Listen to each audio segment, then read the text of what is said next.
RTV app వార్తల్ని క్షణాల్లో చదివే అవకాశం ఉంటుంది. ఒక న్యూస్ పేపర్, ఒక టెలివిజన్ ఛానల్ మీ చేతుల్లో ఎప్పుడూ ఉంటాయి.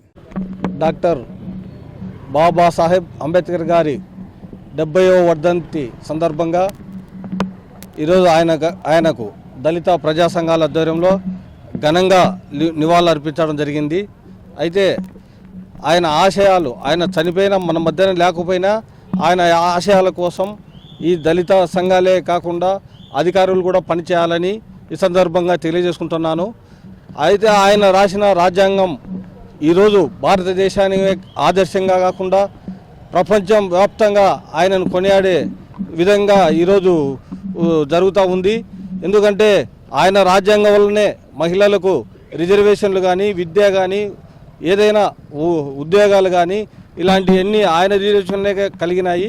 అలాగే ఓటు హక్కు కూడా మహిళలకు పురుషులతో సమానంగా ఆ రోజు ఓటు హక్కు కల్పించినాడు. అనేకమైనటువంటి అన్ని వర్గాల వారికి రిజర్వేషన్లు కల్పించి ఆయన ఒక స్థిరస్థాయిగా ఈ దేశ ప్రజల గుండెల్లో స్థిరస్థాయిగా నిలిచిపోయినటువంటి వ్యక్తి. అయితే చెప్పుకోదగ్గ విషయం ఏంటంటే ఈరోజు అవినీతి ఖజానా అధికారుల జమానా అన్నట్టుగా ఈరోజు రెవెన్యూ అధికారులు ప్రవర్తిస్తూ ఉన్నారు. ఈరోజు కూటమి ప్రభుత్వం వచ్చిన తర్వాత కూడా అనేక అవినీతి అక్రమాలు జరుగుతూనే ఉన్నాయి. దళితులు ఇచ్చిన ఫిర్యాదుల పట్ల కానీ ఎప్పుడే కానీ ఎవరే కానీ సరిగా స్పందించడం లేదు. ఈ రాష్ట్రంలో ప్రతి జిల్లాలో ప్రతి సోమవారం గ్రీవెన్స్ సెల్ ఒకటి జరుగుతూ ఉంది. ఇచ్చిన ప్రతి ఫిర్యాదును వాళ్ళు దాని వేస్ట్ డబ్బాలో పడేస్తున్నారు. ఏ ఒక్క ఫిర్యాదుకు కూడా సరైన జవాబు లేదు, సరైన రెస్పాన్స్ లేదు.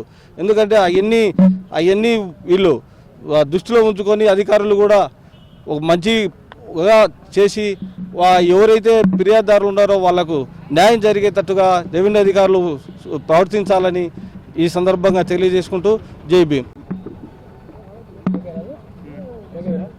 ఇక్కడికి వచ్చిన మీడియా మిత్రులందరికీ మరియు దళిత సంఘాల నాయకులకు ఉద్యమ నమస్కారాలతో జై భీములు తెలుపుకుంటున్నాను. నా పేరు తాళ్లపాక వినోద్ కుమార్, రాష్ట్ర మాల మహానాడు రాష్ట్ర అధ్యక్షునిగా పనిచేస్తున్నాడు. ఈనాడు కడప కలెక్టరేట్ కార్యాలయం నందు డాక్టర్ బాబాసాహెబ్ అంబేద్కర్ గారి 70వ వర్ధంతిని పురస్కరించుకొని ఆయన ఆత్మకు శాంతి చేకూరాలని మేము ప్రార్థించడం జరిగింది.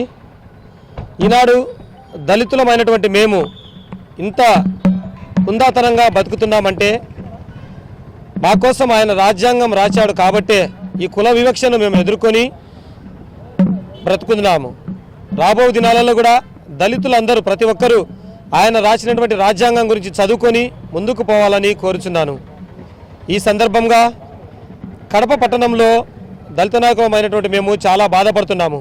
ఎందుకంటే ఏదో సామెత ఉంది, పేరు గొప్ప ఊరు దిబ్బ. ఈనాడు ఏ రాజకీయ పార్టీ నాయకులైనా కానీ కడప నడిబొడ్డున డాక్టర్ బాబాసాహెబ్ అంబేద్కర్ గారు పెద్ద విగ్రహం పెట్టారు. కానీ కలెక్టర్ గారు కానీ మున్సిపల్ కమిషనర్ కానీ మీకు ఏమన్నా ఇది న్యాయమా అని అడుగుతున్నాము. కనీసము మేము పూలమాల వేసుకునేదానికి స్టెప్స్ కూడా పెట్టలేదు.